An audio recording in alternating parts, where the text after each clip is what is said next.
Halo, Horas. Apa kabar para geng? Pecinta film misteri tapi bukan horor. Hehe. Yap, bagaimana kabar kalian? Oh ya, saya harap kalian sudah menonton film ini ya.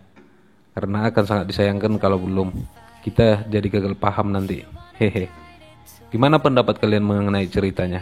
Yuk saling berbagi pendapat di kolom komentar kalau kalian suka dan sudah menontonnya. Untuk kali ini review yang saya buat double gengs. Jadi episode 5 dan 6 sekaligus digabung di sini. Setelah apa yang terjadi pada kejadian-kejadian di episode sebelumnya, saya melihat di episode kali ini masih belum jauh berbeda, di mana para detektif akhirnya memulainya dengan mengusut kasus pembunuhan yang diduga pelakunya adalah Lydia Chul. Interogasi dilakukan kepada orang-orang yang dulunya diduga memiliki hubungan erat dengan para korban yang telah dibunuh, seperti kepada teman-teman korban dan bahkan sepupu dari detektif Oh Ji Hyuk sendiri.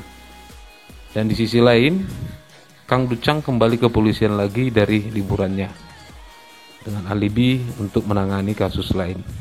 Tapi tak lain tujuannya sebenarnya adalah agar dia bisa sekaligus ikut andil dan lebih leluasa dalam menangani kasus Lydia Chul yang merupakan tujuan utama mereka.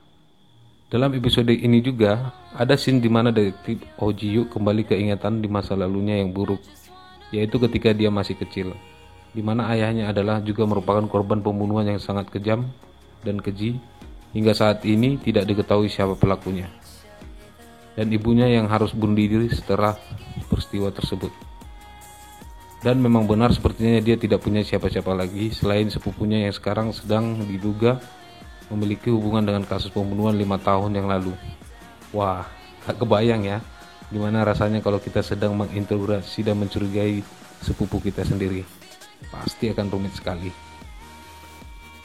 Setelah melakukan pengumpulan bukti-bukti yang mungkin dapat digunakan untuk mendukung Lydia Chul dalam persidangan nanti, para detektif baik ini mencoba membujuk pengacara So Jae Sup untuk membantu mereka dalam mendapatkan persetujuan dari hakim untuk melakukan persidangan ulang mengenai kasus Lydia Chul.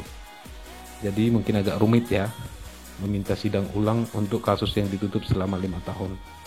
Yap, jadi nggak sabar nih geng untuk episode selanjutnya kira-kira gimana jadinya nanti ya. Saya melihat cerita ini sedang dalam perjalanan memasuki tahap klimaks, dimana bisa saja di episode berikutnya dari episode 8 hingga 10 nanti mereka para detektif kita yang akan mengalami kesulitan-kesulitan lagi. Ya, saya hanya berasumsi saja. Kalau kalian bagaimana, geng? Kita tunggu saja ya. Saya harap kalian juga mengikuti dan menontonnya juga ya. Biar kita bisa saling berbagi cerita di kolom komentar nantinya. Hehe. Yap, jadi mungkin sekian dulu review singkatnya ya, geng. Terima kasih sudah menonton video ini. Tetap jaga kesehatan dan selalu wacau. Horas.